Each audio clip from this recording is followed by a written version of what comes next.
Hello everyone, today I'm going to show you how to convert crypto on kucoin instantly. So I just tap on my account and officially logged in, and I will just tap on the home page, which is a top left corner bottom.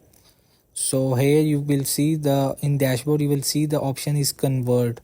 When just tap on it, and after here you can just select the coin and from to. So from here, if you want to a USDT convert in and digital coin, so I will just change from BTC to another coin. Here are many coins, you can just select it, and you can also select in fiat currency, which is called national currency of the country. So I will just example like 100 USDT, but review your conversion details thoroughly before confirming.